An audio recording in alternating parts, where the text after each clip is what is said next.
on? Yes. There's Thank people in the you. waiting room. We have about 1 more minute before we start this meeting. Just for everybody who is here in the conference room and those who are via, Zoom. We are being recorded live today, I understand, Jason, Yeah. via YouTube. So just as a suggestion, remember our, etiquette on technology. So simple kind of etiquette things are, let's keep the sidebars to a minimum. As we're moving papers, sometimes the owl is very sensitive and the owl picks up all of that for us, okay? And it is 12 p.m. We will call this meeting to order. Josephine, can you please take roll call? Okay. Okay. Pokey Balas. Not here. Beverly Gotelli. Here. Louis Johnson. Here. William Kinaka. He's here. Here. He's here. Thank you. Stephen Long. Here. Sarah Medeiros. Excuse. Sally Ogata. Here. Susie Sober. Excuse. Marilyn Seeley. Here. Barbara Service. Not here. Not here. Thank you. Gary Simon. Here. Thank you. Lisa Spencer. Here. Thank you. Rick Tabor. Not here. Okay, thank you. Excused. Charlene Taketa. Not here. Leslie Tanoy. Here. Raylene Teno. Here. Okay, let's see. We have 10 members and a quorum. Thank you. Okay, at this time is Deb on? Let me see. Oh, thank you. I think. Let's see, no paper. Okay, we're just making sure if our guest speaker is online or not at this time. If not, we will go on to the minutes of May 2nd until she comes on. Okay? The minutes of May 2nd were circulated to you by email, and we need a motion for them. To correct it, We need the motion first and then we'll Oh. correct. motion to discuss minutes. Okay, Stephen, are you seconding? Okay, Raylene has moved and Stephen has seconded to discuss, on the minutes of May 2nd, discussion, correction? Under roll call, guest present, Erin is listed as from the Department of Health, Equity and Human Services for the county, not from Holy County's mayor's office. May 2nd. Right, roll call 1, 2, 3, 4, 5. The paragraph above presentation. Percy Ibarra, Ed Motosue, Erin Samora, Executive Assistant. Okay, but you know what? I don't think Erin was here last month. Fiona was here, right, Erin? Am I mistaken? Okay, thank you. Oh, I'm so sorry. I mean, I'm glad you pointed that out, but, Keola was here. Okay, Kiola's on so- the paragraph above. okay, so we have to just delete, Aaron's name from the. Erin's name under guest. Yes. Okay, Josephine, under guest present, delete Erin Samura, Executive Assistant for Health, okay? Because she was not here at that meeting, Oh, okay. okay? Thank you. Okay, are there any other corrections to the minutes? Good catch, okay? If not, all those in favor of adopting the amended minutes, say aye. Aye. Okay, those who oppose, thank you. Oppose, say nay. Okay, you have adopted the minutes has circulated. Thank you very much. And I don't see her on yet. I don't either. Okay, hold on one second. Maybe we give her 1 minute? Yeah, And then we'll start with the, We just wanna make sure that maybe. If there's no one waiting, Right. everybody's there. okay, why don't we Yeah. start with your report Yeah. then? Oh, okay, well, thank you, everybody. I can't believe this is the last month of the state fiscal year. It's gone by really, really fast. And I'm sorry, I didn't even get onto the Zoom, but I'll just look at the owl. But I just wanted to state that I did do some updates also on the federal landscape in my report. We received a copy of Trump's administration for his federal fiscal year 2026 budget brief. It's about brief, it's 50+ pages long, but in there, there is line items for those programs that we thought potentially would be cut, like our long-term care ombudsman program, the state health insurance assistance program, MIPA, I think. APS was in there, everything that had been listed as potential cuts have been restored in this budget brief. Oh, Josephine, Barbara's service is here. Hi, Barbara. Hi. So, we're happy for that, but again, this is just the budget brief that's gonna have to go out and be voted on and all of that. However, there's still a lot of uncertainties that we don't know about. And a lot of it's what we hear in the media, right? Social Security, and then, Medicaid and things like that. So those are our safety net programs, right? So along with Older Americans Act. So we're still trying to keep an eye on all of these, and it's changing daily. We either hear a report from some advocacy group or something. So it's been trying because we've been just trying to keep up with all the information that's been coming and trying to be one step ahead.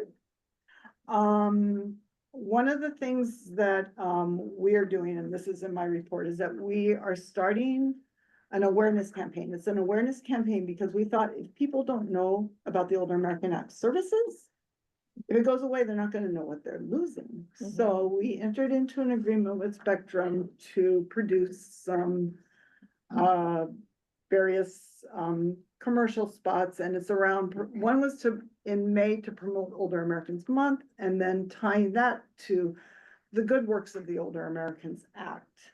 So we've have two that have been produced, and I've been so busy the last 2 weeks, I haven't seen them yet. If you have seen them, let me know. But I was gonna ask Jazz if she would be, hi Deb, we'll be right with you. Hi Deb. Okay, but I'm gonna ask Jazz if she was gonna play it so that you guys could see. Caroline, Yes? this is Lonnie. I don't see Jazz on yet, but I'll check in I'm with her. on. So, oh, you are okay. Great. Thanks, Jazz. Yeah, I saw her. I'm Okay. here. So, Jazz, if you don't mind playing those two, the first spot was done by Kaylee Lopez, and the Oh, I second saw that one one. from Dr. Fink. So, Jazz, Okay, you can close the chat, and then, okay, thank you.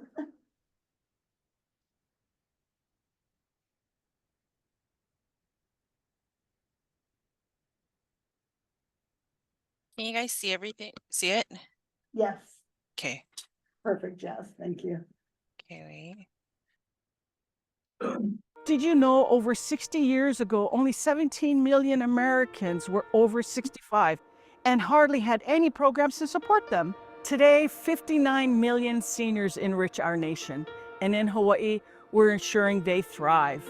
From nutrition to caregiving, transportation to social activities, we're flipping the script on aging.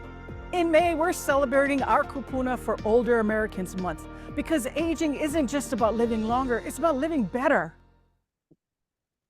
Okay, when it plays on the commercials, it's not gonna be delayed like that, but that one, I love that one that Kelly did. It's uplifting, right? It's saying, these are programs that keep our kupuna safe and thriving.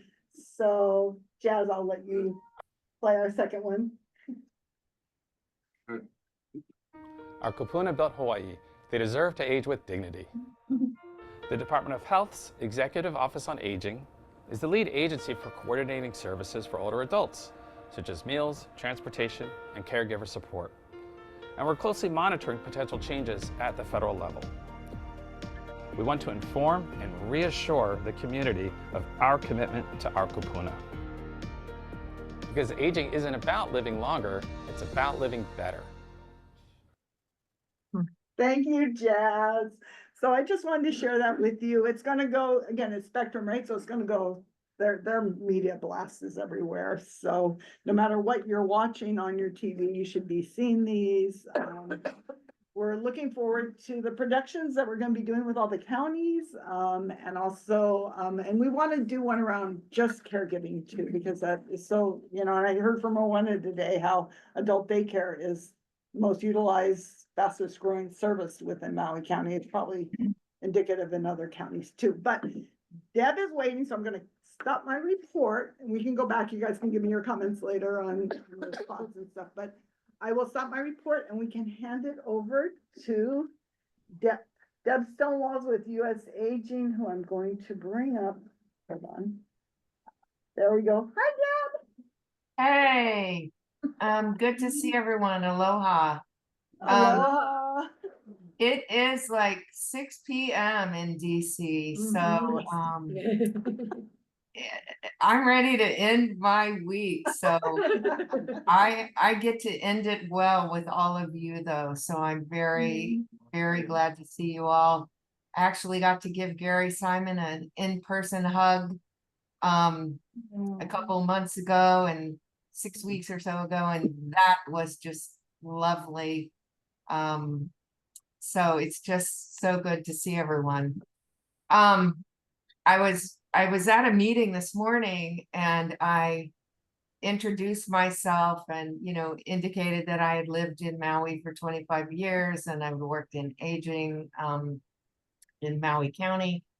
And then I moved to DC to be a part of US Aging. And sometime this week when I had been talking about it, I kind of coined I moved from paradise to politics.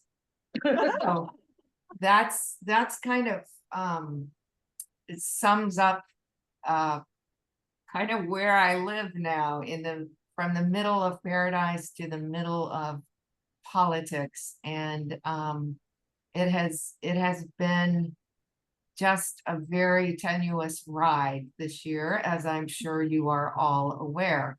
But I do have a slide deck I can share, and I'm going to try to make this kind of as simple as possible, because it's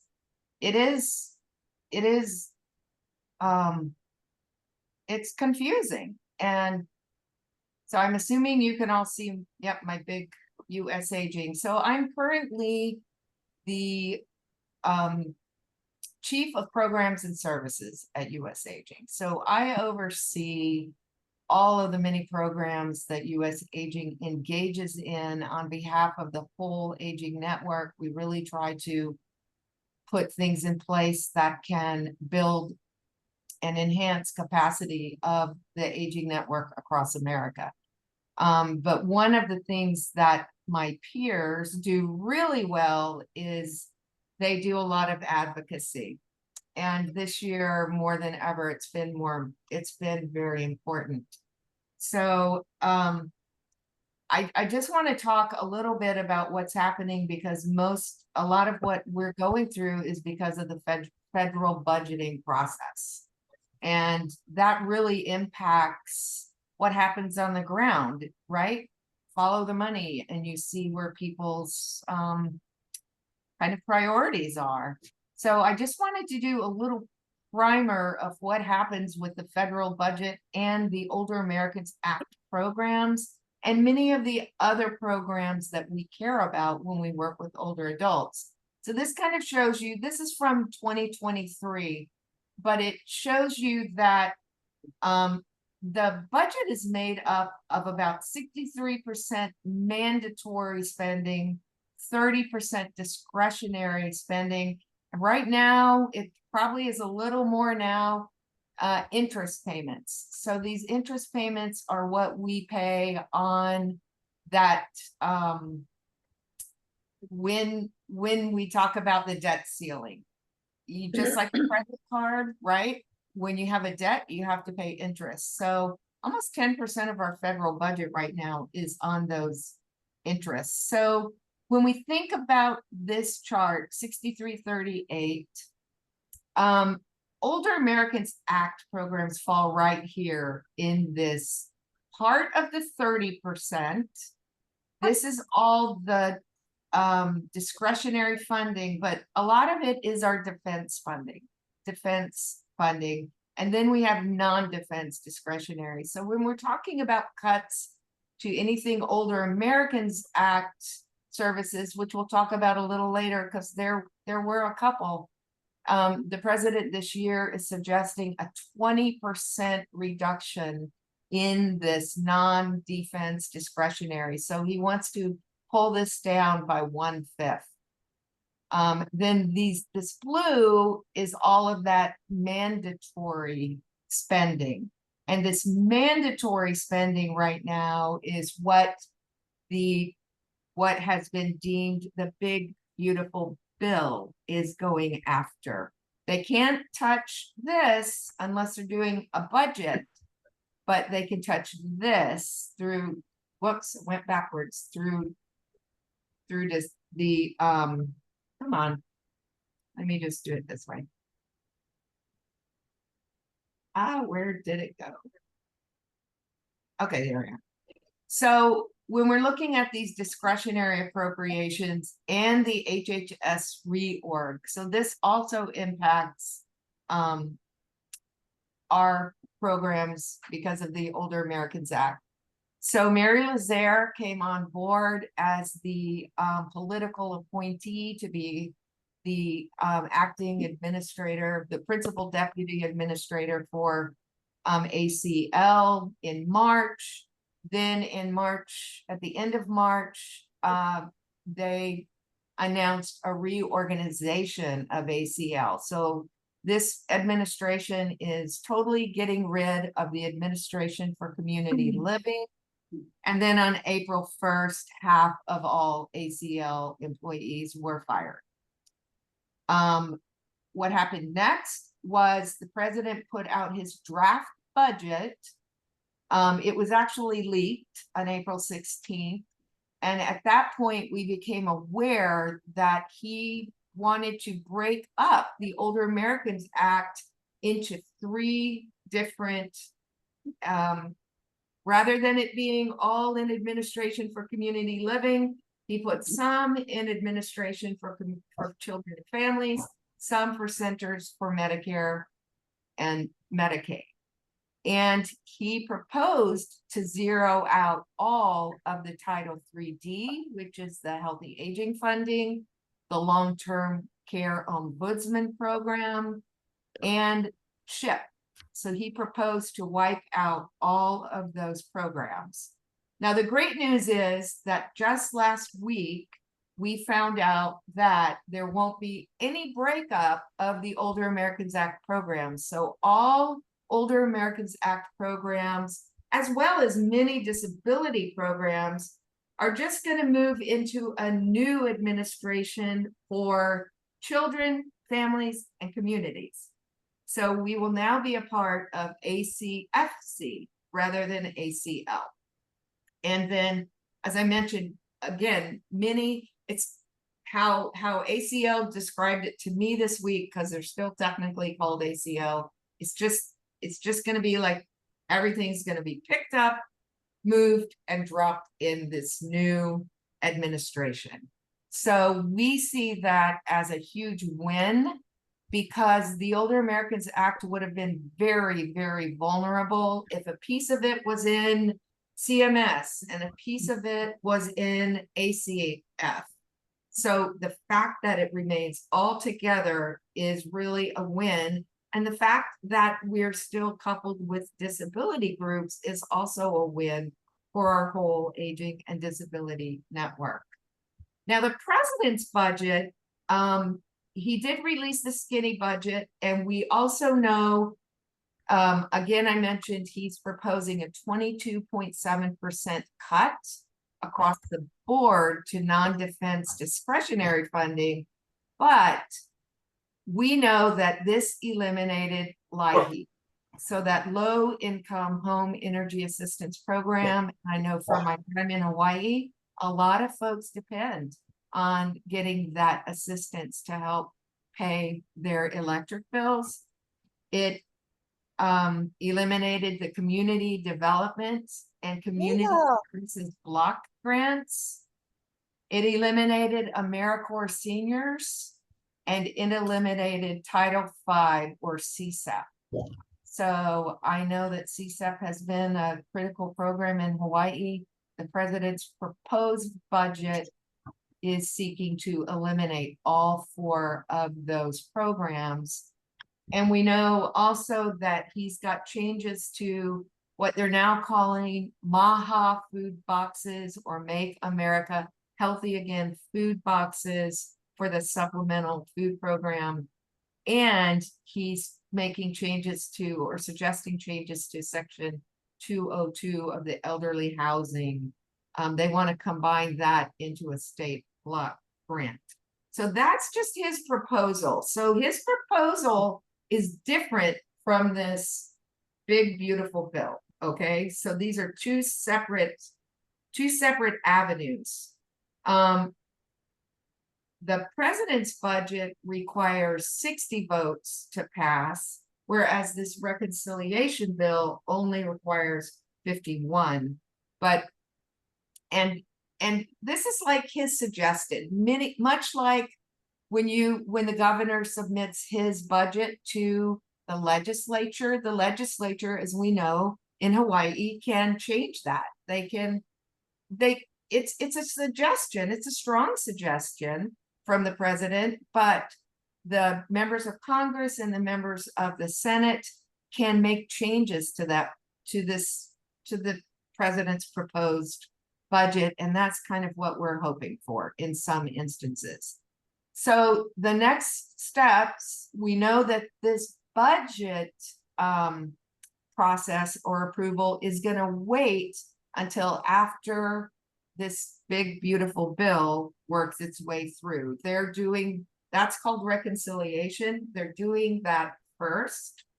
But the appropriations committees have already started their work on the budget process. So they're not waiting to see what happens with the big, beautiful bill. They're going ahead and digging into this budget process. And the budget process has to pass with 60 votes. So that's going to require cooperation across bicameral cooperation. Republicans, Democrats in the Senate and the House are gonna, or if this is about the Senate, they're gonna have to work together. And this will impact our fiscal year beginning October 1st. And all under this backdrop, there have been 20 states, and Hawaii was one of them, that did sue the Trump administration regarding this whole reorg. So that's a caveat to say it's going to depend on what happens, with that lawsuit. But there's a lot of lawsuits right now. And so that's why this has been just a crazy, crazy process, because everything's stalled in some regards. Some things are stalled. The budget process is stalled. This reconciliation bill is not stalled, but everything else that we could potentially impact through our senators and our representatives, that stuff is put on hold until these lawsuits are kind of figured out. So whereas the budget typically the budget can only reduce those discretionary fundings. No budget can reduce those mandatory, which is Social Security, Medicare, Medicaid. Reconciliation is how those mandatory funding pot, that 63%, it can only be impacted through reconciliation. And that's what's happening with the big, beautiful bill. Now, this kind of gives you a picture of the difference. Budget resolution, again, it sets those broad target fundings. It doesn't have the force of law. Many times the budget isn't even completed. We've been running on continuing resolutions or CRs at the federal level for several years. But this time Congress is really determined to get a unified actual budget passed, and we'll see if they can do that. But this is that's what resolution is. But then reconciliation is the one that is where we're dealing with these cuts now. And it affects mandatory spending and taxation only. Of these mandatory programs, Medicaid is the most at risk. I'm sure you've heard the risk to Medicaids, but there are other program threats that impact older adults, such as SNAP or the supplemental nutrition, the social services block grants, the public prevention health fund, and then of course, any potential tax cuts that might be for older adults. Those are all in danger with this reconciliation. Again, it's kind of the same pie chart, but here you can see reconciliation impacts these mandatory programs. They only need 51 votes. There are some program increases with this act, Homeland Security and Defense budgets, but the major cuts are Medicaid, SNAP, and then an extension and deepening of those 2017 tax cuts for the most wealthy Americans. The cuts in Medicaid and SNAP are to pay for the tax benefits that they want to give to the most wealthy. And according to the CBO, this is going to result in at least $2.3 trillion being added to that debt over the next 10 years. Our current debt is 36 trillion.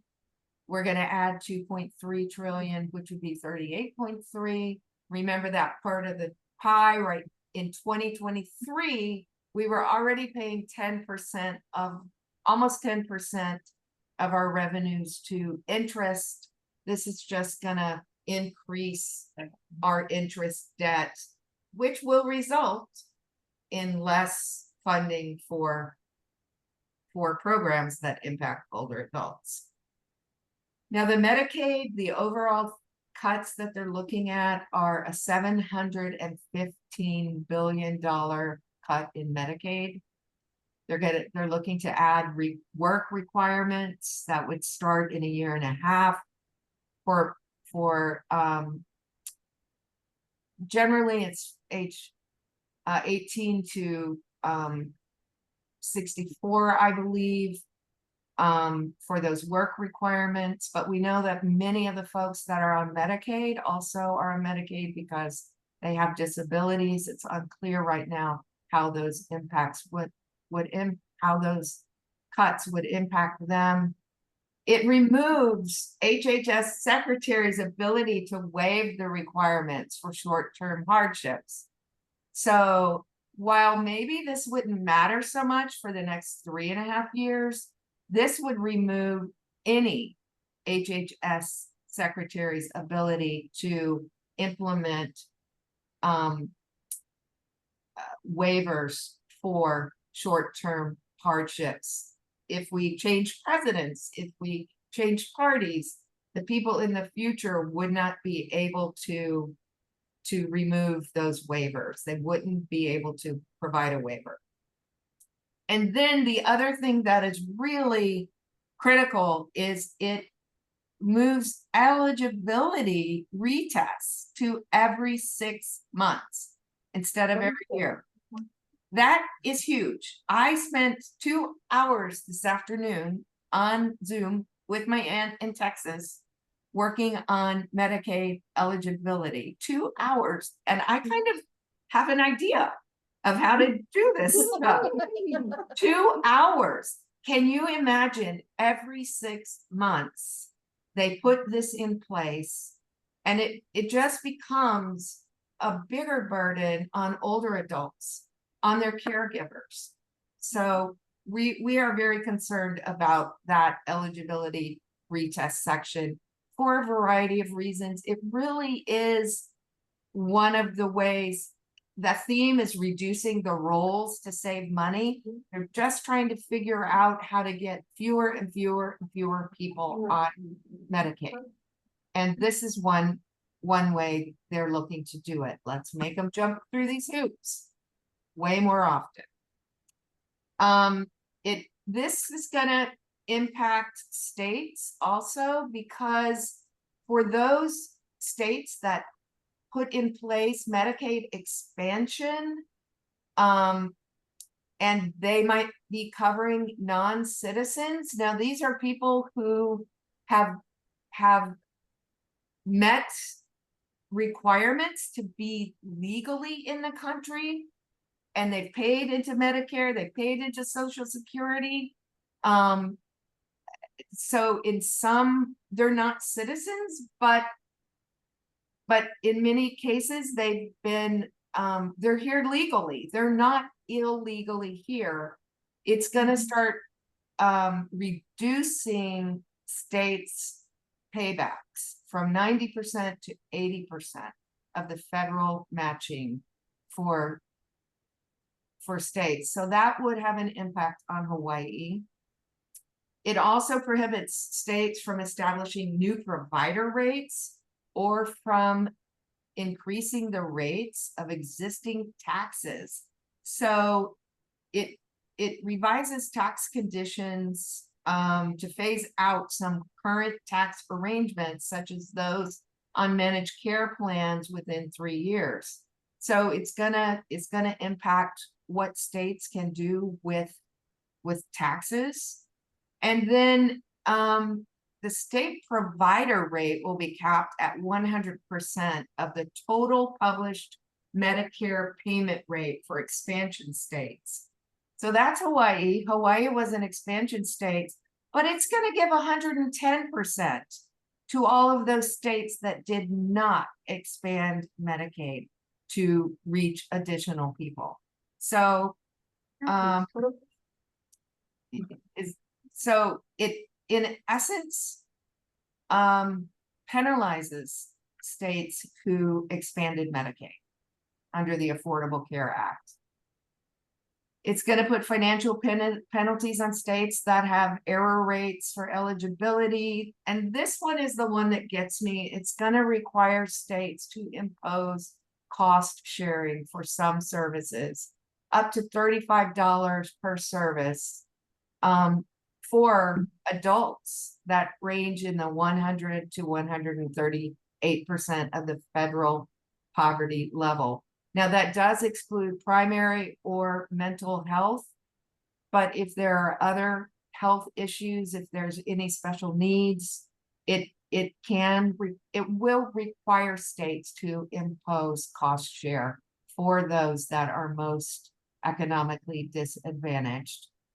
This next one is also critical. It prohibits the implementation of the Biden-era nursing home staffing regulations and the rule that makes it easier for older adults to enroll in the Medicare savings program for 10 years. It prohibits that for 10 years. It's going to slightly reduce the maximum housing equity, but removes the inflation adjustments going forward. So that one kind of evens out. And it reduces the retroactive coverage. Right now, if you sign up for Medicaid and you've had medical bills for the past 90 days, it will cover it. It reduces that to 30 days. So basically, in summary, all of these reconciliation medical cuts, this big, beautiful bill, they will bring a disruption to state systems. They will result in higher Medicaid costs for states. That's due to both decline in those federal contributions as well as putting new requirements. And it will result in reduced access for many enrollees. Now, the SNAP cuts in the reconciliation, they're proposing that SNAP would be cut by $300 billion over the next 10 years. The work requirements are in place for SNAP. So for people 55 to 64, after age 55, it used to be there were no work requirements, and it reduces the age of children in the household to age 7 to be exempt from work requirements. So unless there are 2 parents. So now the age is a little higher. If you have a parent and you have, I think the current age is 12, you are not required to work, but now they're requiring any parent who has a child 8 or over, they must work. And we know that the cost of childcare, it's sometimes, frankly, more than people can make at a low paying job. So they are reducing that age. They are increasing the state's administrative cost share of SNAP. Right now it's at 50%. They're increasing that burden onto states up to 75%. And then beginning in 2028, states also cover 5% of SNAP allotments. And then states that have that where they find error, those cost shares of states would be 25%. So they're going to increase the cost to states to provide SNAP. Now, we haven't heard too much about Medicare cuts in reconciliation, but there are some that just haven't made too much in the news. But this big, beautiful bill actually does have some Medicare cuts that are I should recall it. Hold on. So these cuts are reducing access to Medicare for temporary protected status and refugees and asylees who are currently eligible if they've paid Social Security and Medicare taxes. So now we have that 10-quarter rule, but it's going to reduce access for anyone who is not a full-fledged citizen. And the bill's impact on annual deficits would trigger. So this overall bill, so not the bill itself, Medicare isn't written in as a targeted cut, but because the annual deficit is going to grow, remember we're adding $2.3 trillion over 10 years, that's going to trigger more than a $500 billion cut in Medicare between 2020 and 2034. So if not stopped by Congress, that's a 4% cut to providers, to hospitals. It will really do damage to older adults, people with disabilities, and our whole health system.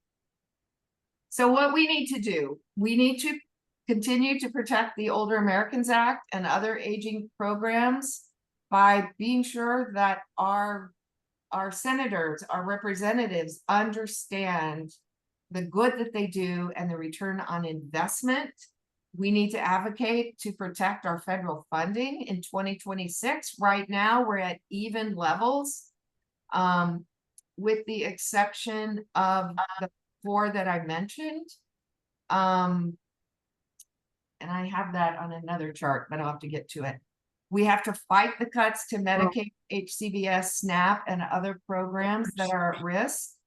And we're being really careful about Older Americans Act reauthorization. We're hoping that can slide under the table because we don't want it to be part of the chopping block right now. So we're trying to slide that through. But that is a very fast, and I can get these slides to you guys, but I just wanted to at least give you an overview of kind of where we are. Thank you, Deb. Any questions?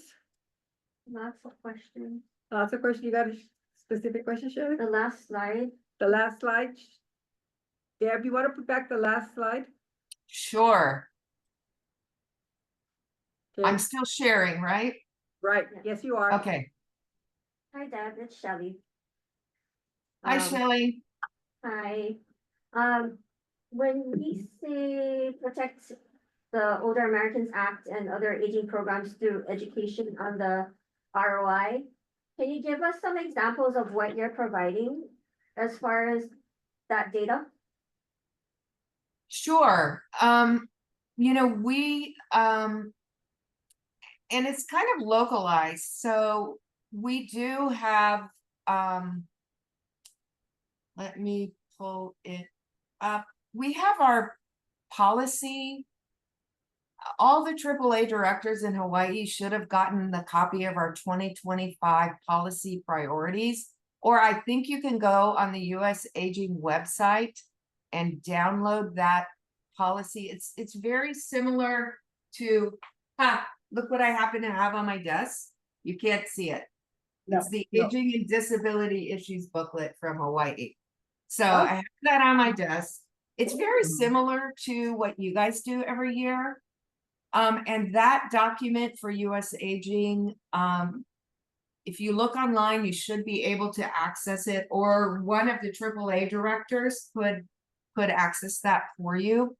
But it does lay out some of these return on investments. But in Hawaii, you guys, it's not a hard sell to meet, Maisie and Brian, the Senator Schatz and Hirono are they're fully supportive, as are the representatives. So this basically, we want them to know the difference we're making in the lives of older adults and the services that we provide. How many folks are we supporting that might otherwise be in a nursing home, but because of the in-home supports and services they receive, they're able to live in the home of their choice in community. Does that help, Shelley? Yeah, I mean, yeah, I just want to make sure that, I know that we don't have to necessarily convince our senators, but what do we help contribute for the rest of the Senate, right? I mean, Right. Yeah. Right. And we're working, we work with all 50 states, frankly, and we target those states that have senators and representatives who may not be so easy to convince as the Hawaii delegation. We have targeted strategies to reach them, and we work within the AAA network and the state network to bring on a concentrated push, if you will, or education campaign. Okay. Thank you. Any And other questions? stories really help. Much like the Aging and Disability, I made sure our team had copies of this booklet because stories help. Having caregiver stories, having real life examples really puts it in the forefront of the importance of these services. Thank you. And I think, the part about the stories, there are the personal things that people don't hear or they don't read about. And it's taken for granted that, somebody just happened to write about it. But when it's actually from a person, it's got a bigger impact. Are there any other questions for Deb? I have a comment. And the comment, okay. Thanks. Comments? Thanks so much, Deb. We so appreciate it. And your explanation, they go so fast on some of these federal ones between reconciliation. And so thank you. It finally has solidified in my brain. That whole reconciliation thing was a little confusing. So thanks for sharing that. But I wanted to share with you some of the, and I comment to what you said, and I think to what Shelley was saying, is we don't have to convince our congressional delegation. It's really getting that word out to maybe family and friends that we have on the mainland who are in states where they may not have the support that we have. And I think, and then collecting the stories, we're gonna be doing a lot, and it's more in my report about collecting stories and getting narratives that we can use to hopefully push the narrative that these are important safety net programs that we need to support. So thank you so much, but I wanted to see if anyone else had, no questions? That was really good. Yeah, it was very good. And thank you so much for giving us your time. And we know it's about almost 7 over there. Enjoy your weekend and thank you so very much for joining us. Until another time. Aloha. Thank you all. Aloha.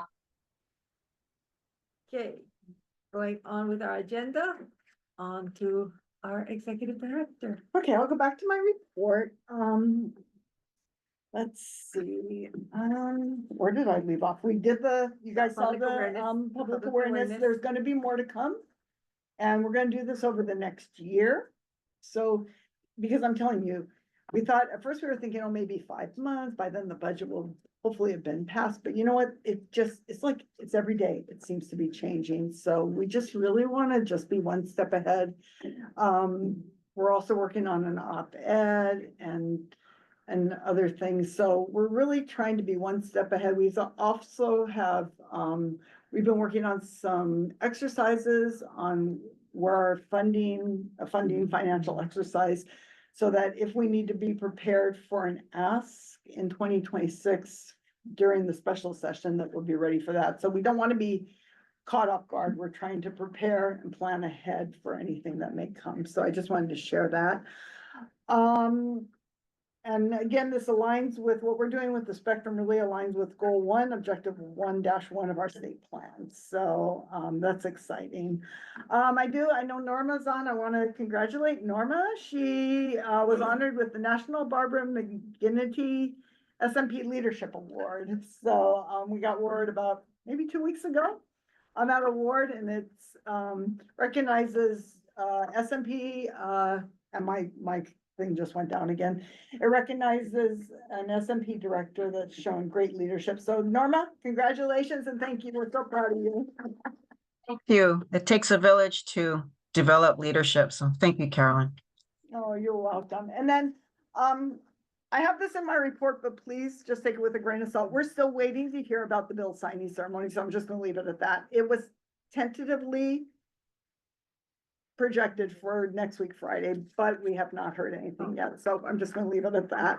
And we also have been working on Healthy Aging Partnership Developments. We're gonna be doing a request for information to explore different models of how we've been doing our healthy aging. So we're excited for that. And also our Alzheimer's disease related dementias public awareness campaign will launch mid-month next month. So excited for that. So a lot more to come, a lot of good, and I've told myself this is just keep doing the work.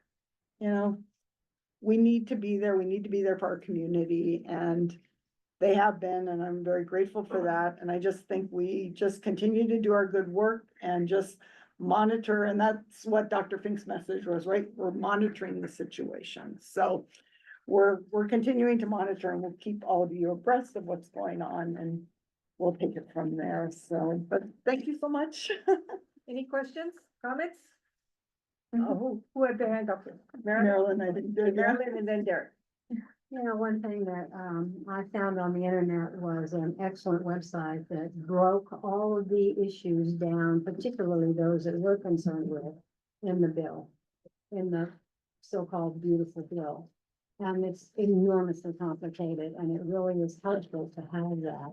And this group has developed some opinions and comments that you can use if you want, and also give you a list of all legislators and how to contact them. So I am every week writing to Republican leadership all the time. It's very easy to do. I call or just, say it, or I can send very easily an email because all of the structural information is right there. And I don't expect that Lindsey Graham's gonna read my email. But he did send me a message thanking me for it. So, but they do took it off. They do take off, whether it's pro or con and why. So I think it does make a difference. And I think sheer numbers alone will be extremely helpful. So if you have an opportunity, and I can Marilyn? find that What's the website. Can you provide that I will website give to you us, the and we can website. send it out to PABEA members? It makes it very easy to do, and I don't know about you, but I just feel better doing it. I feel so helpless in this situation, but there's a little something that I feel we can do, and just, as you say, Caroline, keep going on and on and on. And maybe somebody somewhere will listen. I've also put in some personal stories too, I am within the AD group. And I am a caregiver, so I have personal stories that should be meaningful. And I just would encourage everybody who wants to do something like that to do it. Thank you, Marilyn. And yeah, please find that and send it to us. Okay, Derek? Just to add on what Marilyn said, we know advocacy works by the fact that administration has changed its course, right? To put all our programs back under one umbrella and to fund a good majority. But to Marilyn's point, and Carolyn can add to this as well. Many of you folks have been on the Kupuna Collective calls, either coordinated by Christy at H Friendly and Lindsay at High Five. So just a reminder, and we can share the link, Chair. Two opportunities to tell stories and a letter of support. So there's a link with a template for organizations and individuals to sign on to and submit a letter of support for Older Americans Act programs and other safety net programs. So I'll share the link if you don't have it already. And also a template to submit personal stories on the value and impact of these programs. Kupuna Collective is gonna collect and aggregate those letters and those stories of support so that they can package it for us and we can use it where we feel appropriate. Another update is we are developing impact reports that show Title III impacts collectively with EOA and the AAAs on who we're serving and how we're serving them. One last update to that is that report shows what we seen in the draft, our mandate of serving those with greatest social and economic vulnerabilities, and it is obvious we're fulfilling those mandates. So looking forward to share that impact reports with all of you. Thank you, Derek. Okay, any others? Okay, thank you very much. Moving on, Chair's report. I have to think a moment, okay? It's been a very busy month for me, but anyway, I have been in contact with the executive director, also with our elections chair, and to provide us with the most current information so that when we do these elections, that we are within the boundaries of what the Office of Informational Practices says, what our bylaws say, and it's something that they were written there for a reason, and we just have to abide by what is written in there, okay? Other thing is that came across is that there was a Senate concurrent resolution. 143 Senate Draft 1, urging all boards and commissions to conduct annual performance reviews of their executive directors or persons holding equivalent positions exempt from civil service law. It will send this via electronically to you so you can have an understanding what it is. It is suggested that PPRC kind of look at it and see how it aligns with what we are currently doing with the executive director. Is it something that we really, since it's a concurrent resolution and it's going to say that, be it resolved that the Senate of the concurred that all boards, that they are saying that all boards and commissions are urged to conduct annual performances reviews of their executive directors or persons, including evaluations on the meeting of state goals and statutory mandates of the board or commission. So reading that says, okay, and this is just my interpretation of what this is asking us, is that looking at our state agency plan, how is the director and her staff really attaining these goals, and what are the goals? You know, we know what the goals are, but are there specific objectives that we should be looking at? And so I would recommend that it go to PPRC for further review and to comment back to this committee. Okay, Can I Caroline? just add one thing? It's actually for exempt appointed employees, so it cannot be civil service employees, so it's Sorry. just for the They're director, so, exempt people, yeah, okay? yeah. And for you me. know, yeah, for her, well, Not it's only me. for her, yeah, but definitely it is for her, you know, and those who are in exempt positions. And how far down it goes to the county level, That was, I do not know. I cannot say you about the counties because some of us have county execs who are exempt from civil service.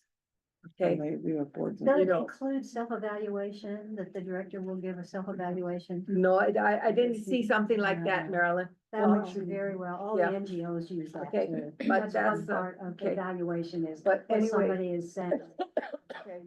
Yeah, and you know what? Yes. What's it gonna be used for? So that's a good question. Can I answer that Yes, for him? yes. Boards and commissions are going to use whatever information is given to them for their annual report back to the state legislature. But it doesn't say how, I don't see. yeah, so that's why we're thinking PPRC could figure out how they're gonna evaluate me as a board. The board here is the one to evaluate Right. the performance. Why should others who are not involved in that particular area or activity be given that kind of information? I don't know what they're gonna use with it. Trying to collect, just like Trump, trying to collect all kinds of stuff, from all kinds of people, and, you know.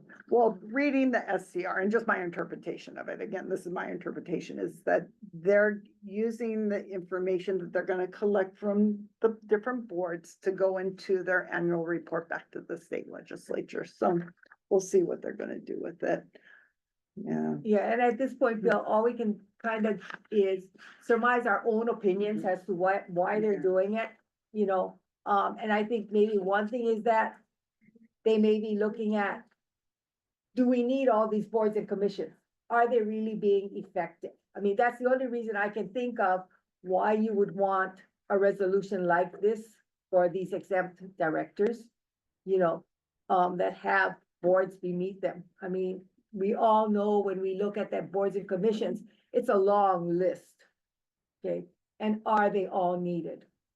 Okay, and if they aren't, the only way you're going to find out is if you get something like this. I mean, that's only a guess. I don't know. Okay, I really don't know. But it really Okay. relates to the director, not to the board, so that's a little confusing to me, but it mirrors what you have to do in NGOs. And the reason you do them in NGOs is because you're doing hiring and firing and salaries. Yeah, but we're So not. it's very specific. Yeah, You very. know, you But- have to evaluate the staff to do Some that. boards, Here, it's a little more confusing because we don't have the power Right. to, You're you just know, advising. Carolina raise Yeah. or, you know, cut her salaries. Right, no, we don't, we don't. So I would like to know a little bit more about. I wonder if you know, boards and- Because it doesn't reflect on the board itself, it reflects on the director. So I don't know how they could use that to say, we don't need this board because we have a bad director. And so I kind of would need more. And you know what, Marilyn, maybe we can go and ask, okay, where, I mean, you know, I don't see who it doesn't say. It doesn't say Yeah, who it- submitted it, it just says, Yeah. but maybe we can go back to, Look at it. LBR and ask them, or PAR, as to who the originator is, you know, and then backtrack it a little Hey, bit to get Christina more. did that for us, get Caroline. It's more on the, it information. should be on the Yeah. website, the, I will, list of can I get bills. back to you guys Yeah. on that? Yeah, I think, Okay, so, yeah. and we, Information on that, okay, because Yeah, we I- just wanted you guys Right. to be aware that this is coming. yeah, that it is there, okay? So rather than us coming afterwards, we wanted to be proactive about that. Shelley, question? I think before we can jump to any kind of conclusions, we should hear from our Department of Health AG on implementation of. Right. That'd be a That's a good good place. one. That's a good place. Thanks you, Shelley, to go to the DOH, AG for an interpretation of that. Thank you, Shelley. Very good. Cause and Okay. effect. Yep, cause and effect. Okay, thank you. And going on to legislative. We didn't meet today, we didn't meet this month. So, I think we've sort of all been inundated with what passed and what didn't. Right? Some of you this morning probably watched, Robert Bruce, Pacific Law Center's, run through of the bills. And next year, I think we're gonna work on, I mean, I think we should work on paid family leave and caregiver tax credit are the first things that come to mind. Okay, thank you, Barb. Thank you. Okay, plans and projects review committee. So, our May 2nd meeting, we, had the opportunity to discuss and review, 3 sections of HRS, Hawaii Revised Statutes, regarding, it's the general provisions for a EOA or Executive Office on Aging. And then we have a few things that we're looking at to be placed on the agenda for the next meeting, including taking another look at some of the data that was collected in the EOA surveys. And then perhaps, and we're also working on a suggested template for reporting. Thank you. Thank you. Recognitions and awards committee. Barbara, you have anything to update? We went through the list of the Armsted's time yesterday. Okay, so, And you sent out the, Yeah.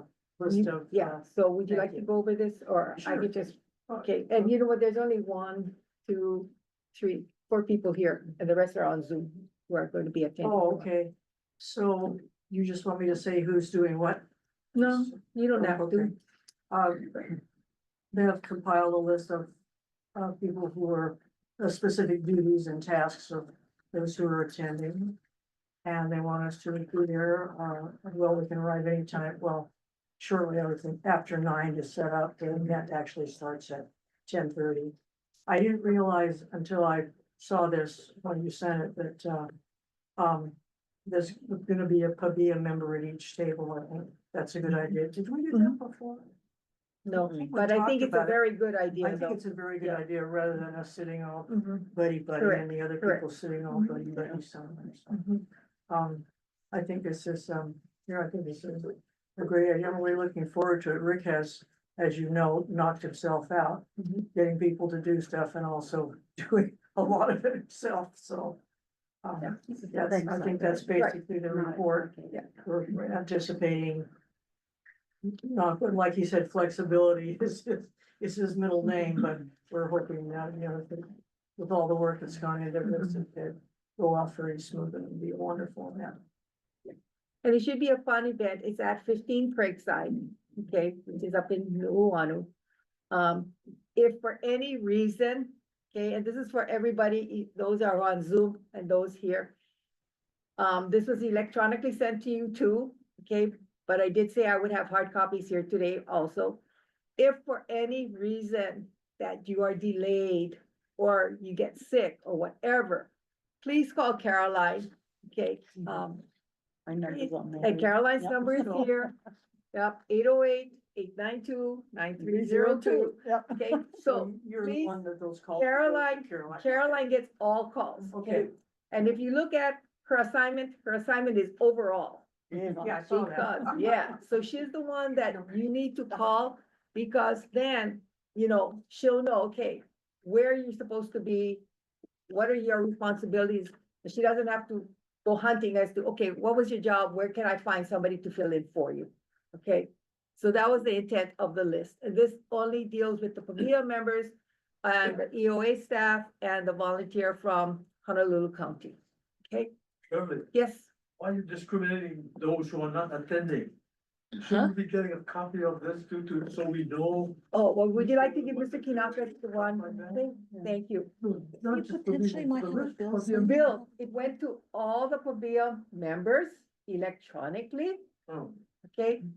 And my thought, and I apologize, is that I'm not attending, but because I was part of the RAC committee and I said I would do this, I felt it was important that I printed for those people attending. Do I have any qualms about not getting it? No, because I'm not gonna be there. I cannot do anything. Cause I'm not gonna be there. Okay, I do So, ask that okay. we keep our phone numbers somewhat confidential and not. Shared. yeah, and I do ask all of you after this, please dispose of this in a, safe manner, which means shredding it up.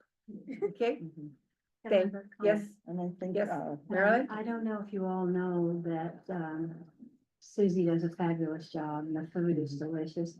And do you know that she gets her staff to do all the serving? Yep. These are all her personal staff that are taking their time to do it. And her. And you just can, and Susie, and you can chat with them. I always say, what do you do? What is your job? Thank you so much for doing this. And they really enjoy it. Some of them say they have so much fun interacting with the seniors. So it's this wonderful arrangement, but I just wanted to make sure everybody knows that these are her personal staff that are taking their time out to help us and to be there. So I think that's very lovely. Thank you so much, Raylene Marilyn. had a question. And really, you have a question?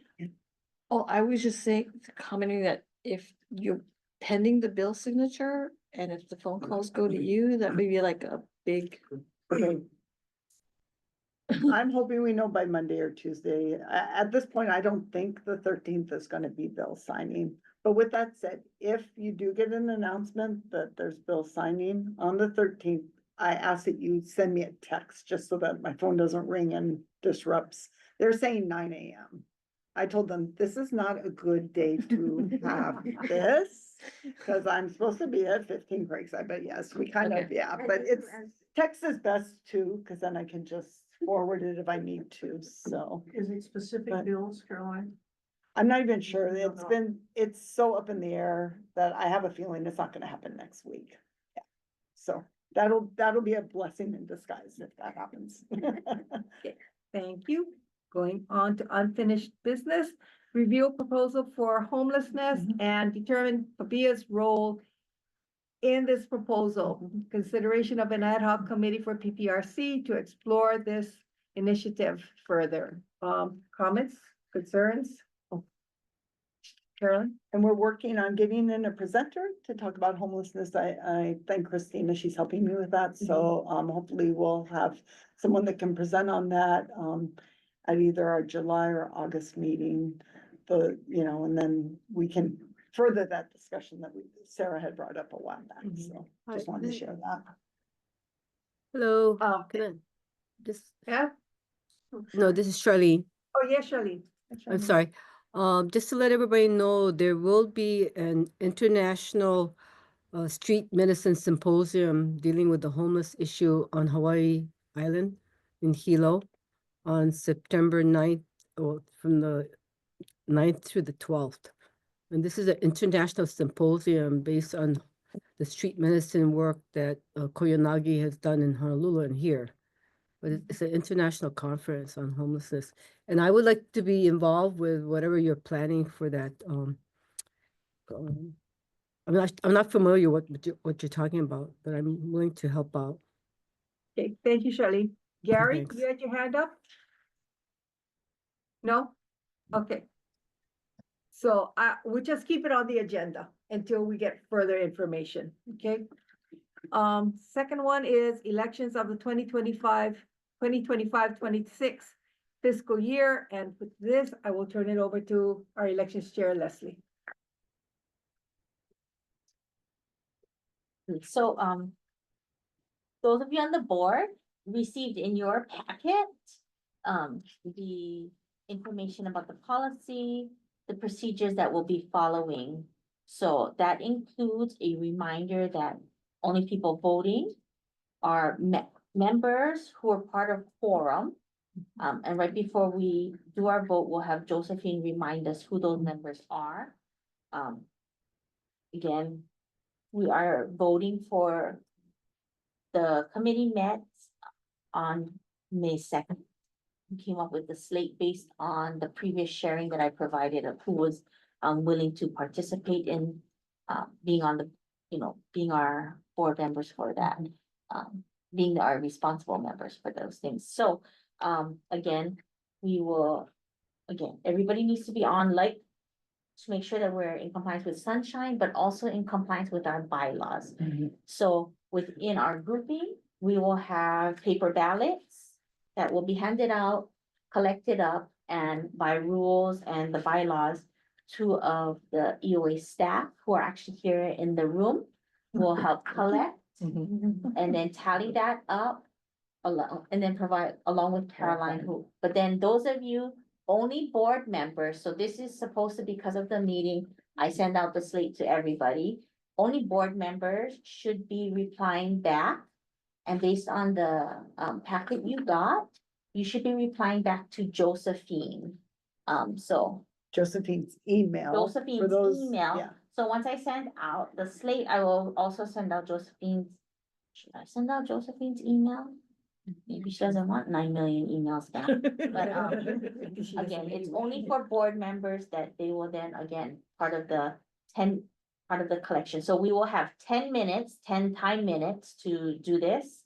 And then they will collect it up, count it up, and get back to us. So all we're voting for is if you are in favor or opposed to the leadership slate that the committee has come together with. So on that PABEA leadership slate, the chair will be Bev Botelli. First chair, Raylene Tennell. Second vice chair will be Rick Tabor. Okay. Anybody have any questions on the expectations? And again, it went out in your packet 2 days ago, so the assumption is you've read it.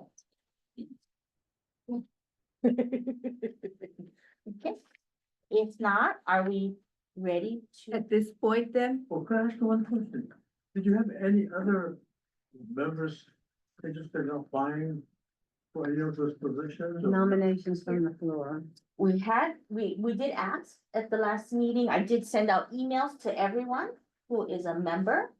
Clearly asking for a response back that we then discussed in our group. We had a few other people that were interested. With the caveat that they were interested and willing to serve, should no one else be willing to do that. and at our May meeting, we did open it to the floor for nominations also. Okay. Because the bylaws say at our May meeting, we need to announce. Any other questions? Okay, at this time, it is 1:12. I'd like to call for a recess for 10 minutes so that the elections can take place. Is there anybody opposed to that? All those in favor of the 10-minute recess? In fact, I think I can call it. Okay, we will start at 1:12. Thank you. Okay, if you are Leslie has already sent it out to everybody on there. Yeah. then. Sorry. I know. I know, but you know. Okay.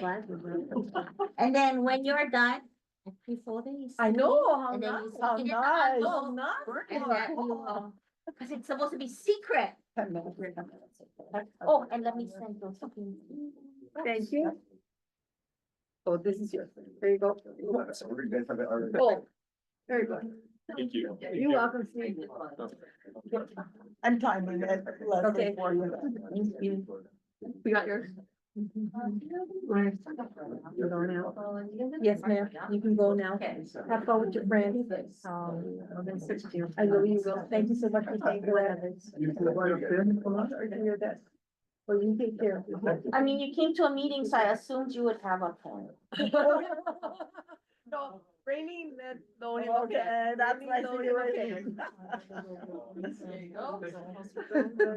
Okay, okay, okay, all right. Well, next time we'll make sure we have enough. Yeah,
can we call meeting back to order? So we're Josephine? entering the waiting room. Okay, who just entered the waiting room? Well, that phone number that ends with 6015 or 1605? Oh, okay. Okay, so, Okay, here we go. We have reconvened and we will go to the elections chair to give. convened at 1:22 Okay, p.m. sorry, reconvened at 1:22 p.m. and we will turn this portion over to the elections chair to give us our results. So, our election results for July 1 of this year through June 30, 2026. 11 ballots were cast, and then votes were counted twice by Jason Wong and Christina Valenzuela, who are EOA staff, and then verified by Caroline. So our slate was approved.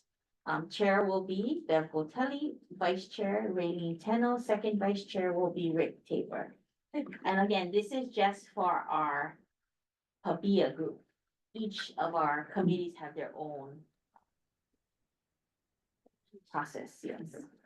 Thank you. All those in, can we have, motion to accept the election results? Motion. Okay, Raylene has moved to accept the election results. Barbara has seconded. Any discussion? I thought we already voted. The ballot. Okay, Mr. Kanaka, we have gotten the election results.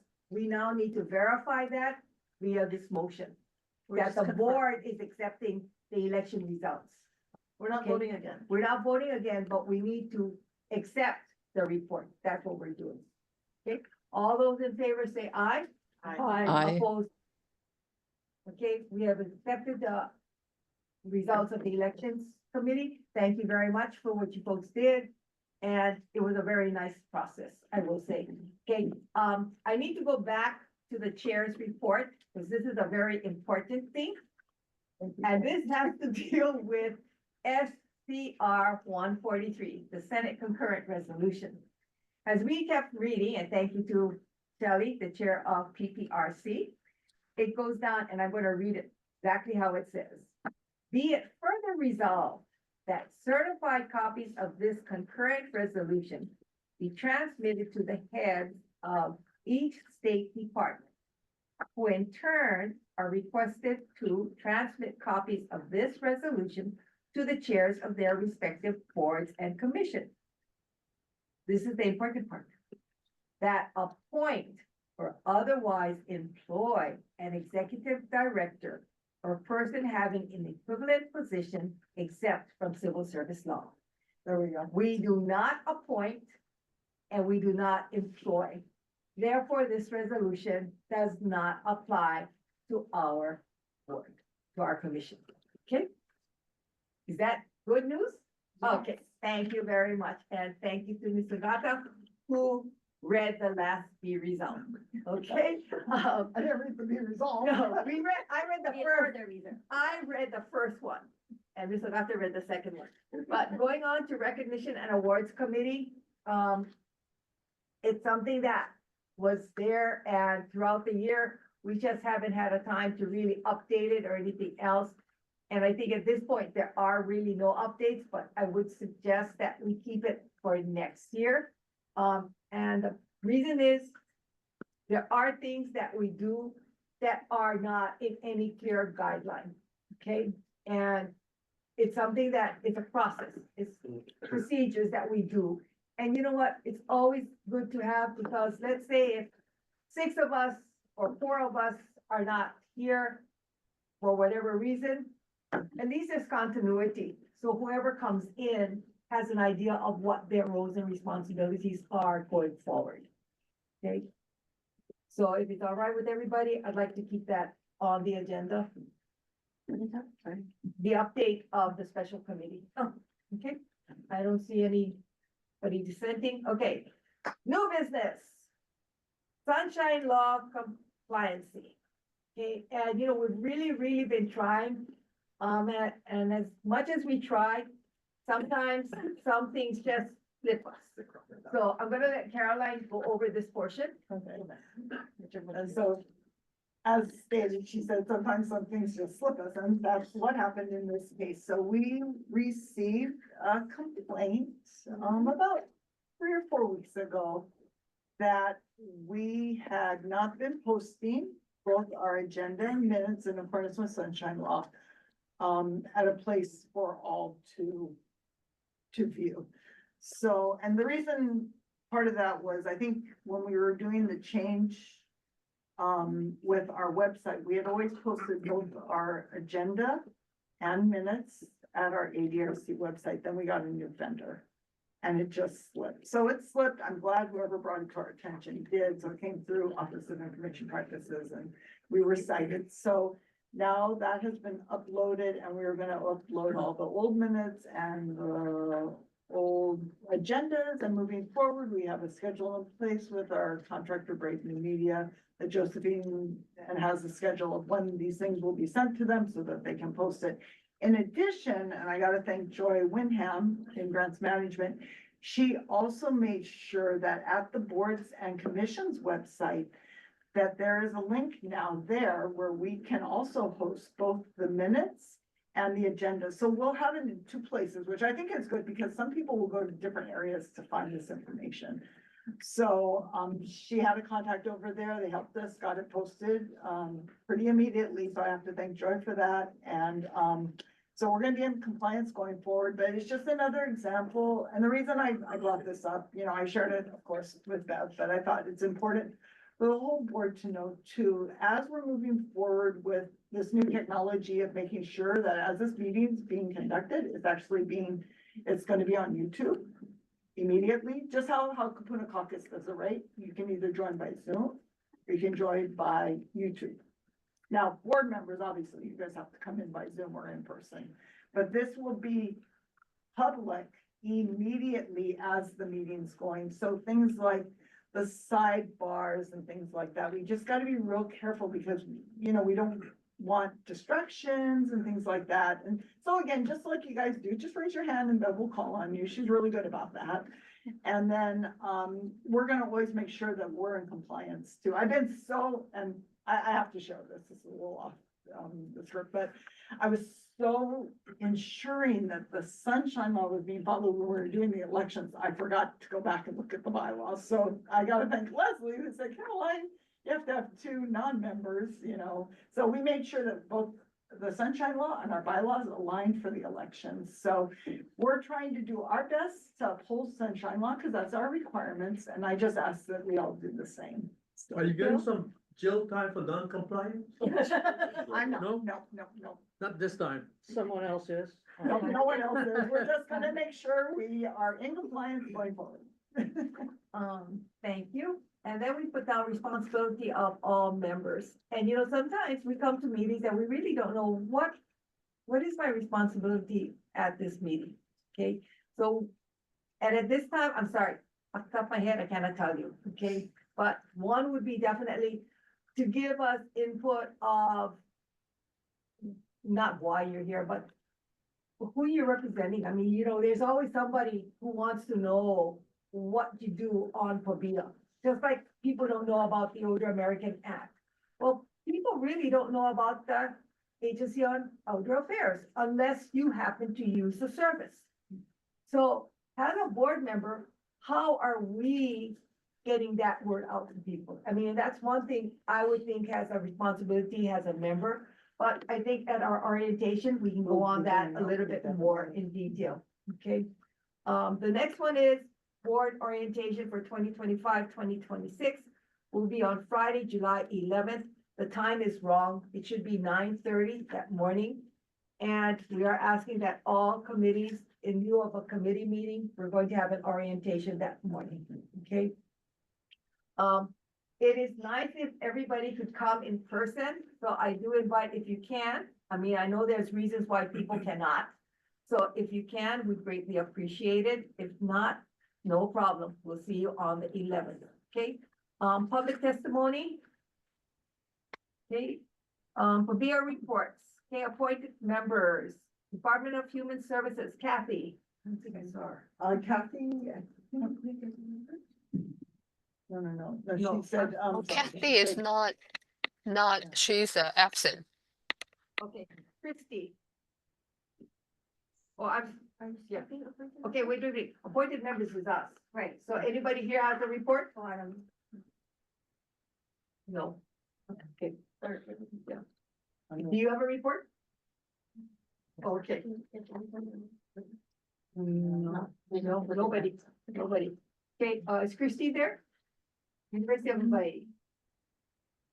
No. I don't. Tell Paula. I thought I saw Paula. Yeah, Paula's there. Paula? Hi, sorry about that. I had difficulty with my microphone. No updates from Department of Health.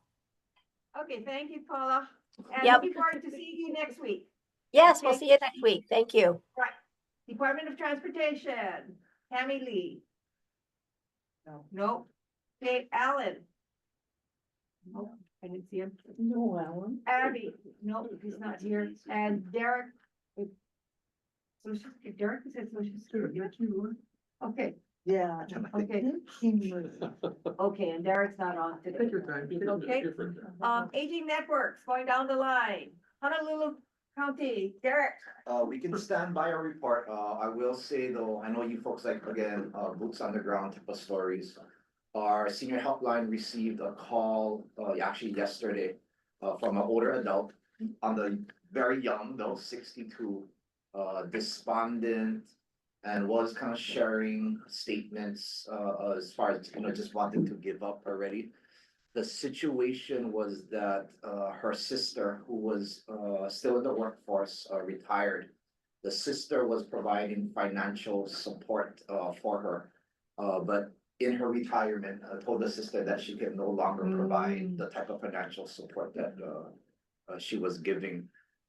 In that, she realized that she couldn't maintain the same lifestyle, living arrangements, et cetera, yeah. So became really depressed.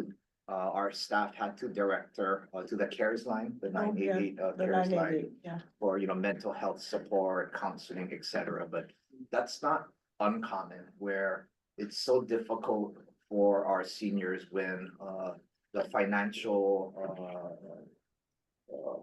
income that they have is diminished, right? It's so hard to take a step back from what the lifestyle you grow accustomed to. But many times there's denial.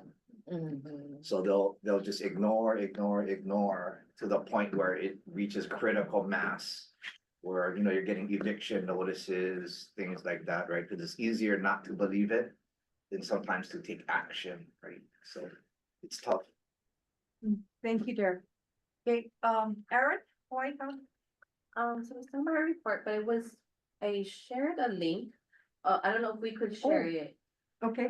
So it basically during our luncheon, we did the, Yeah, I'm so sorry. I gotta send it to this computer and then Oh, download it, okay. okay? I'm So- sorry. No worries.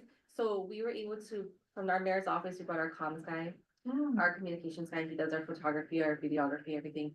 And so we were able to set up a little booth and we had interviews done. So we were able to record some kupuna. So we did like a really raw, really raw edited version. It's down to like 7 minutes. Like he literally, it was like some kupuna were going on like 20 minutes. But so we condensed it. It's not done yet, but we just wanted to share it with you guys. Just so that you could kind of see what we did on Hawaii Island with our kupuna. And then yeah, so it's very raw. There's like the names haven't even been added in. There's still more editing that needs to be done for it. But it's just a quick video, and I think we got it down to like 5 people, 7 minutes, just like some blurbs on there. So you guys can see what we. Well, director still gets that. We'll go on to the next report and then come back. How's that? Okay, Sounds good. Rowena? So for Maui County, our Department of Human Concerns recently had a community needs survey done, and we received the draft report this week. And coming up at the top is the most needed programs for aging, elderly, or disability services.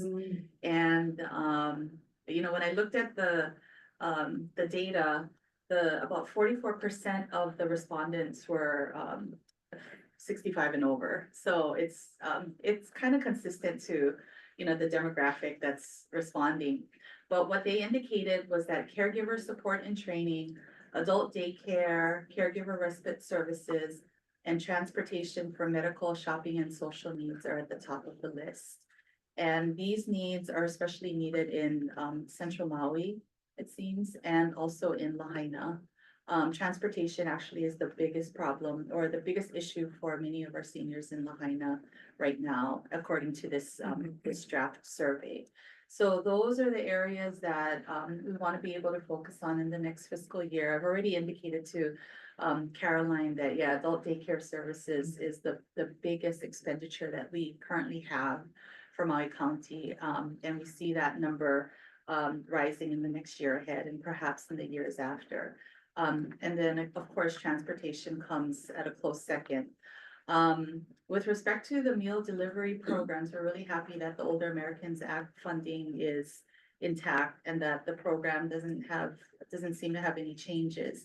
But one of the concerns that our Council on Aging had brought up at their last set of meetings was the quality of the food and the ability to maybe get more culturally appropriate foods into the offerings. So one of the things that we're looking at is partnering up with our Department of Agriculture to see if there's a pilot program that we can do to, for us to find a vendor who can create culturally appropriate foods with locally sourced produce and products.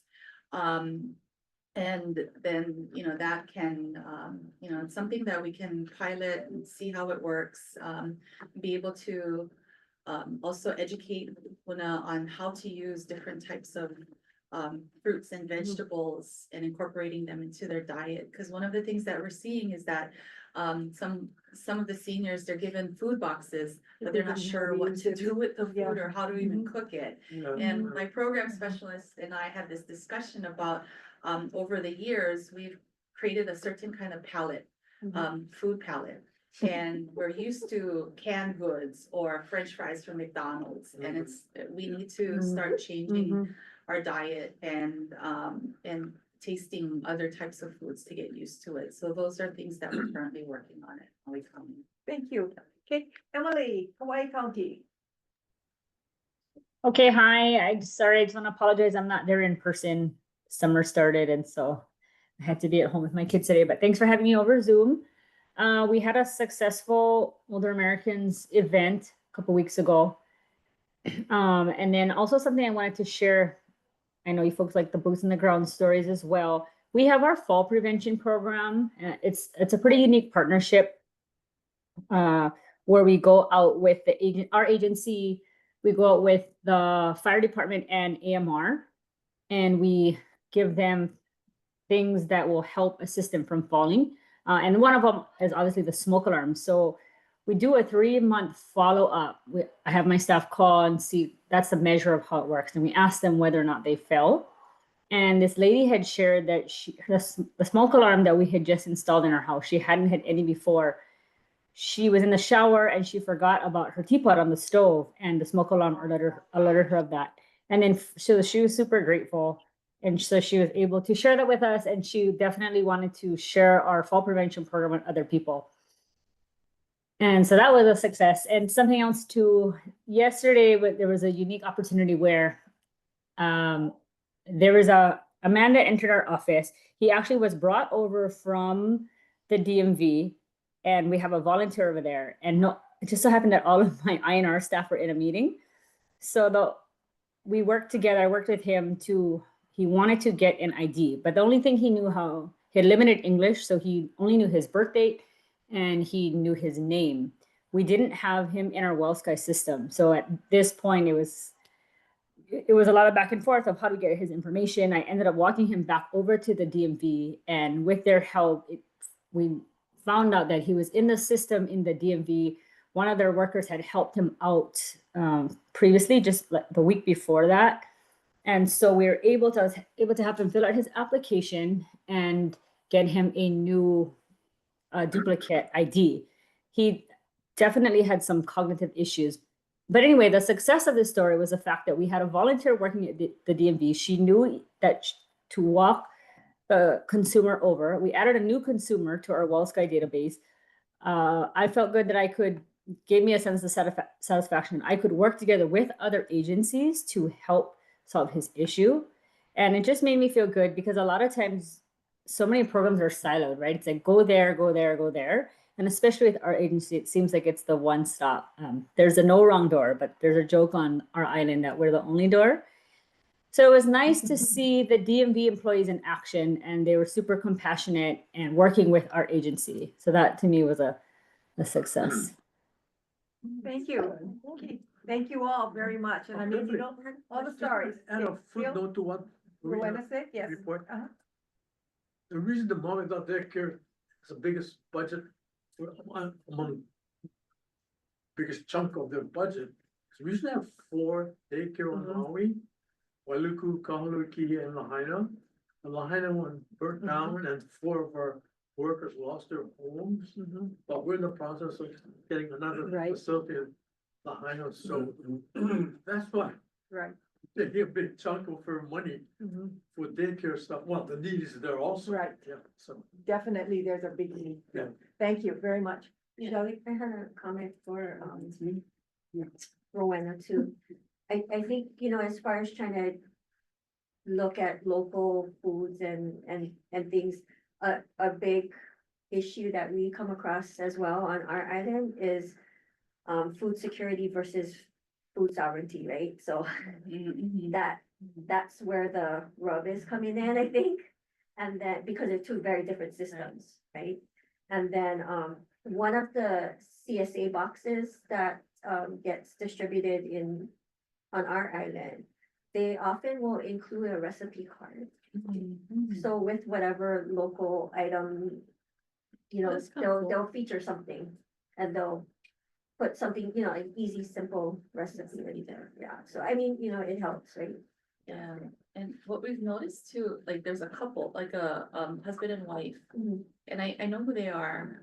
And lately I've been seeing them at McDonald's every afternoon at the same time. It looks like they're getting dinner there, because when I drive home around 5 o'clock, I see them like through the window, or I see them coming out of the McDonald's parking lot.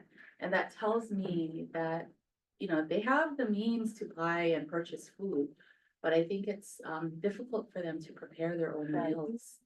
And so they end up going to McDonald's, and that made me sad. Yeah. Yeah. So those are things that it's starting, you know, not starting, but we know that that's happening, and something we want to be able to address. But that's an interesting one, food insecurity versus sovereignty. Yeah. Okay, Carolyn, you got it? I think I do. Okay, here we go. Let's watch Hawaii Island. Let me. Okay, wait, hold on. I gotta make it small again. I gotta share it, that's why, hold on. What, ours is on the same. Okay, share.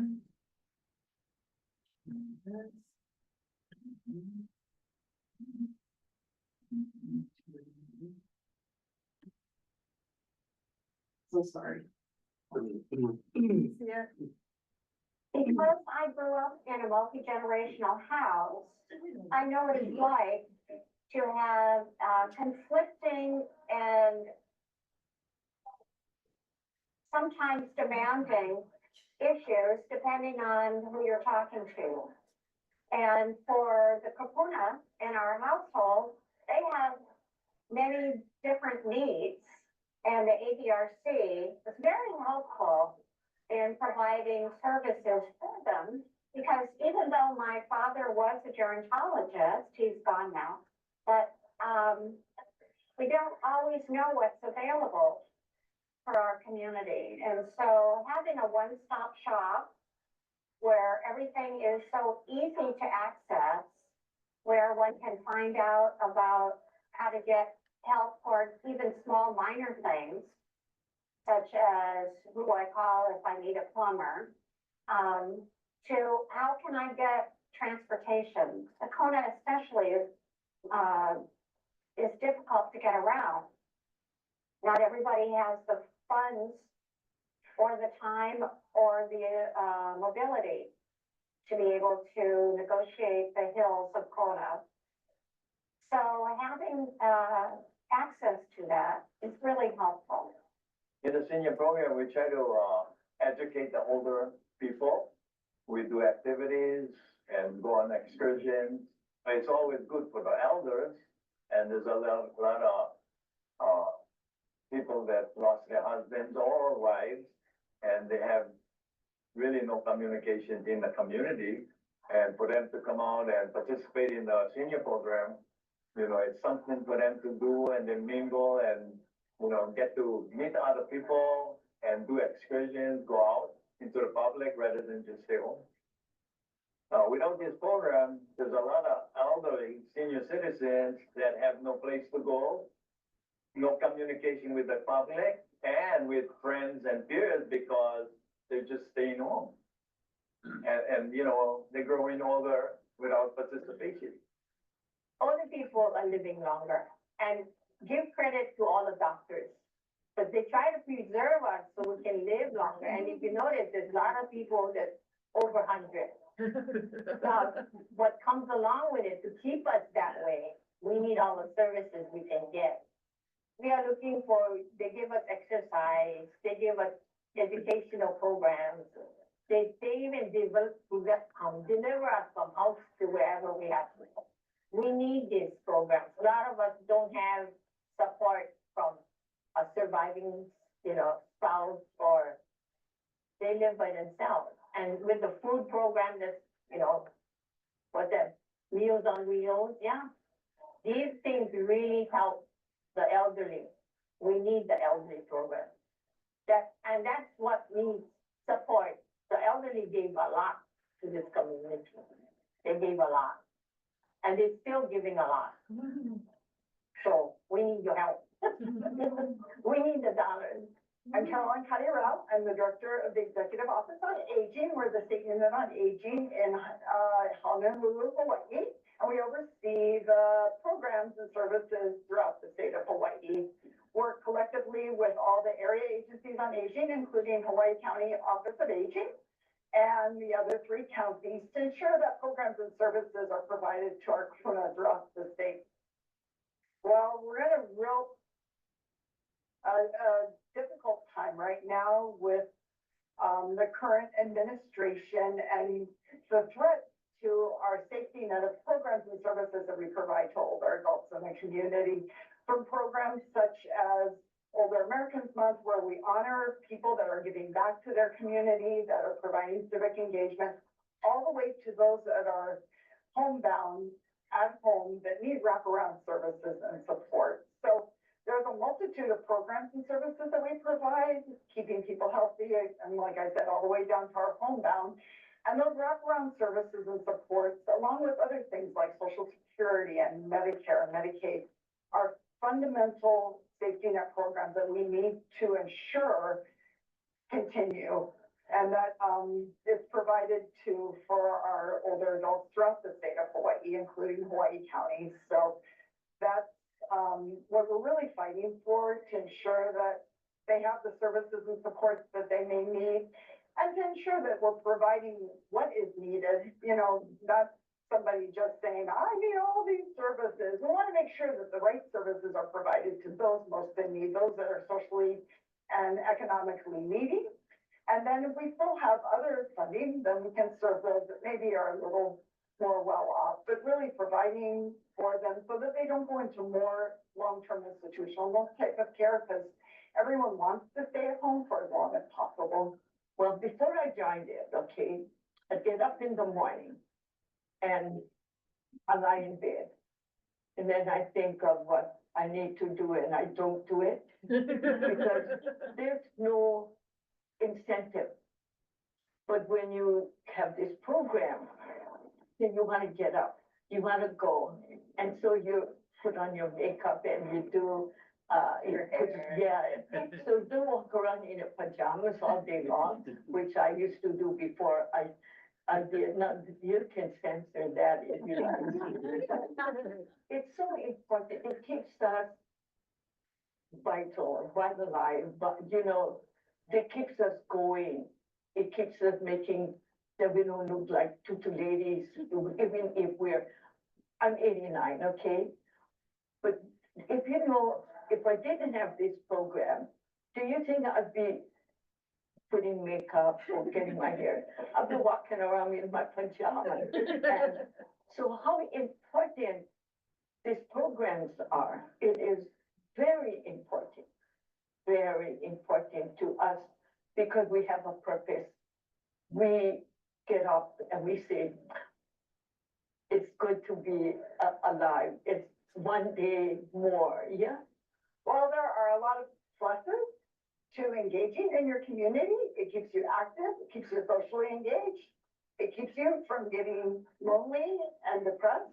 And it really helps to keep that connectivity. Everyone wants to have the best life as they get older. And if we can give people, as they're aging in place, to stay as active as possible, they'll have the best quality of life. Cool. Very nice. Very good job, Erin. Very good job. Very good. Okay. Thank you very much, Erin, for sharing that. Thank you. Okay. And now for today's Puna caucus, it starts at 2:00. It is via by Zoom. Our next meeting will be on Friday, July 11th, 9:30. We will have orientation, and then PABEA will start at 12. Is anybody else have any questions, comments? Couple comments.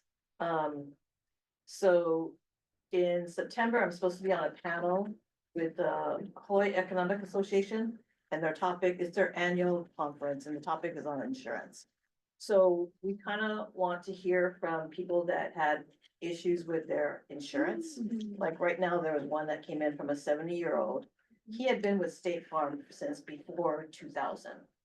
He recently got canceled, and they have to now list the reasons for cancellation.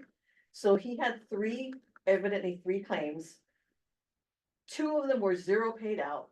The other one, they paid out $1,600. So he got canceled.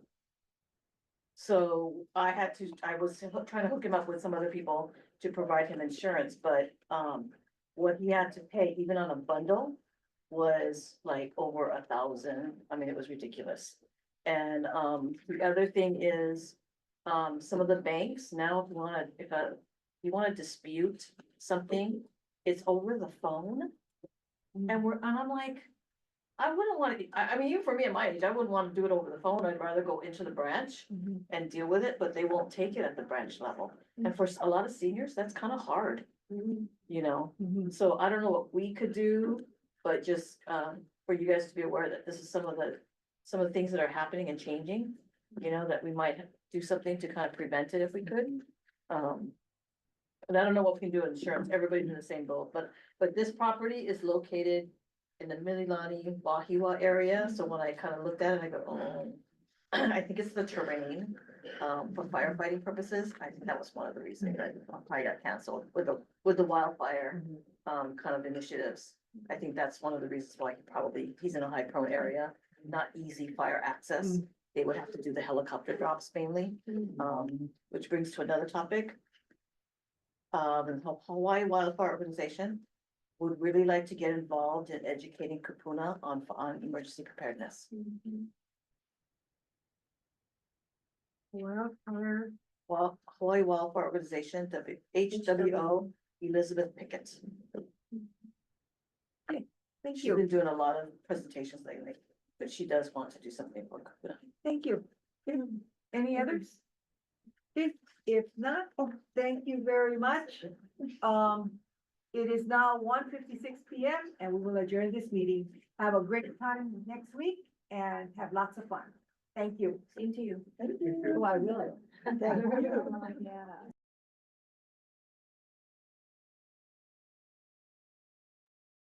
you. Thank you.